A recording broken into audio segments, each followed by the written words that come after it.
katika mwili hatufanyi vita kwa jinsi ya mwili, maana silaha za vita vyetu si za mwili, bali zina uwezo katika Mungu hata kuangusha ngome. Kumbe unapookoka uwanja wako wa vita unabadilika.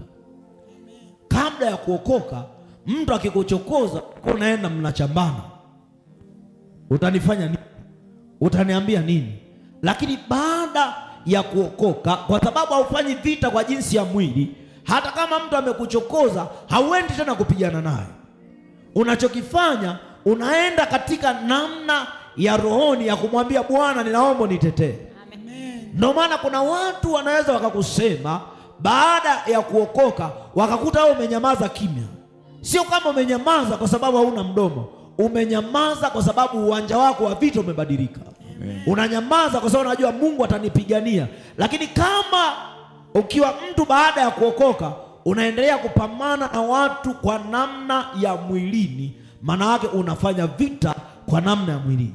Silaha yenye uwezo wa kuangusha ngome za adui, wa kuangusha vitu vilivyosimama kwenye maisha yako, ni ile silaha ambayo unaitumia rohoni, sio silaha ambayo inaonekana mwilini. Kuokoka ni hatua ya kwanza, kumpokea Yesu, lakini kuna hatua ya pili ambayo inakutaka ulitumie neno la Mungu kama silaha. Ndio maana ukisoma kitabu kile cha Waefeso ile sura ya 6 mstari wa 17 anasema, tena ipokeeni chepeo ya uokovu na upanga wa Roho ambao ni neno la Mungu. Sema tena niipokee, chepeo ya uokovu na upanga wa Roho ambao ni neno la Mungu. Ni neno la Mungu. Kumbe kule rohoni tunapoenda kushindana, tunashindana tukiwa na upanga, na huo upanga tunaotumia kushindana kwenye ulimwengu wa roho unaitwa neno la nani? La Mungu. Maana yake mtu asiyekuwa na neno anapoenda kupigana vita rohoni, maana yake huyo mtu hana upanga wa nini?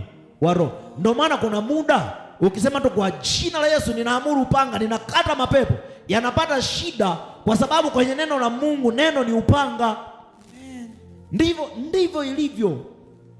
Manake kwenye ulimwengu wa roho, kama hauna neno, manake umekosa upanga. Amen. Kama hauna neno, manake umekosa vifaa vya rohoni. Lakini neno ni silaha ya rohoni. Kuna wakati unaweza ukasema katika jina la Yesu ninapiga, ninabomoa. Kazi ya upanga ni kufyeka. Kazi ya upanga sio kubomoa. Unanielewa? Lakini ukisoma Yeremia ile sura 23 mstari 29 anasema, je, neno langu si kama moto, asema Bwana, na kama nyundo ivunjayo mawe vipande viwili, vipande. Sasa kumbe neno hili ni moto, lakini pia hili neno anasema ni kama nyundo. Kwa kuna wakati neno la Mungu linaenda kwenye ulimwengu wa roho kama moto, kuna wakati neno linaenda kwenye ulimwengu wa roho kama nyundo. Ukisema kwa jina la Yesu ninaunguza kila madhabahu, maana yake kule kinachoenda ni moto. Ukiuzungumzia kwa habari ya kubomoa, kinaenda kifaa kinachohusiana na kubomoa. Amen. Kwa unaposema ninabomoa madhabahu, ninabomoa nguzo zao, ninabomoa kila ngome, ninabomoa kila mambo mabaya, kila kilichosimama kwenye maisha yangu, unaposema kwa jina la Yesu ninakibomoa, yaani kwenye ulimwengu wa roho kule ni mtafutano, kwa sababu kinakimbia nyundo tu. Amen. Zinakimbia nyundo. Unielewe tu. Amen. Na ulielewe neno.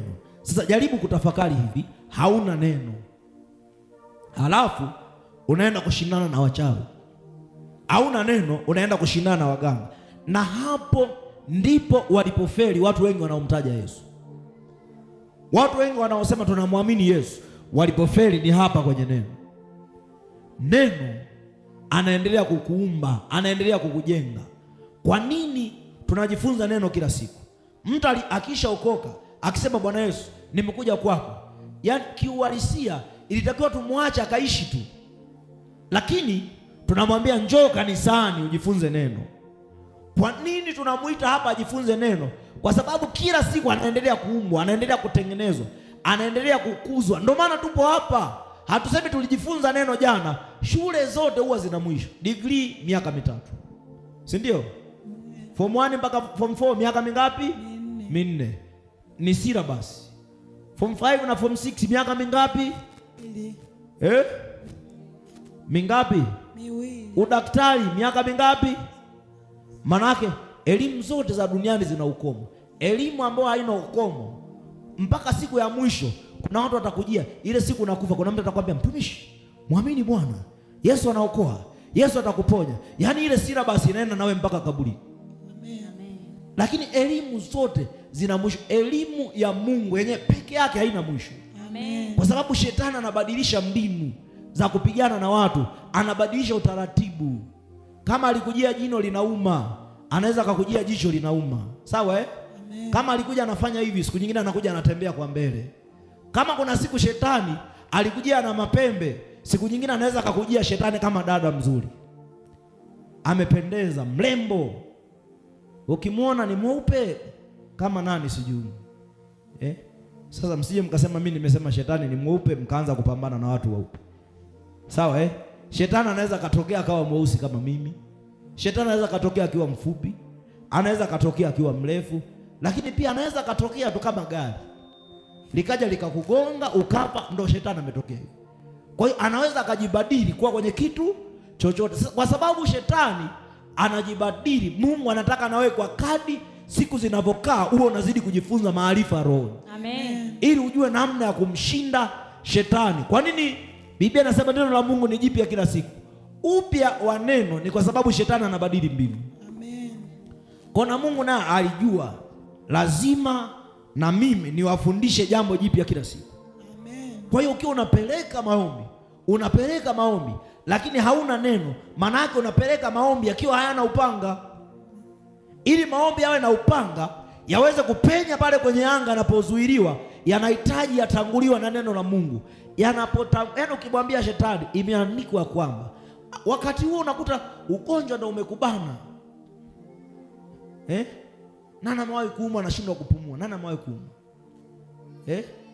Wewe ogopa ile homa ya kushindwa kupumua. Usipokaa sawa sawa, unaanza kwanza kusema, Bwana samehe dhambi zangu, mtumishi wako nilale kwa amani. Lakini ukimwambia shetani, kwa jina la Yesu, mimi ni punzi ya Bwana, imeandikwa kwamba akanipulizia punzi yake, ninaiamuru punzi irudi. Shetani anajua wewe unasema neno. Shetani anajua mtu anayeomba kwenye neno na anajua mtu asiomba kwenye nini?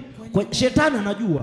Amen. Mtu anayeomba kwenye neno maana yake anaomba kwenye mapenzi ya Mungu. Amen. Mtu anayeomba nje ya neno maana yake haombi kwenye mapenzi ya Mungu. Ili uombe kwenye mapenzi ya Mungu lazima ukae kwenye neno. Amen. Lazima ukae. Ukishindwa kujifunza neno, ukishindwa kukaa kwenye neno, ukishindwa kumwabudu Mungu, yani katika viwango vya neno, maana yake na matokeo hauwezi kuona. Matokeo ni vile ambavyo ndani yako umejitahidi kujaza neno, umejitahidi kulijua neno, umejitahidi kuhakikisha kwamba mimi haipiti siku nina jambo jipya la kiufunuo.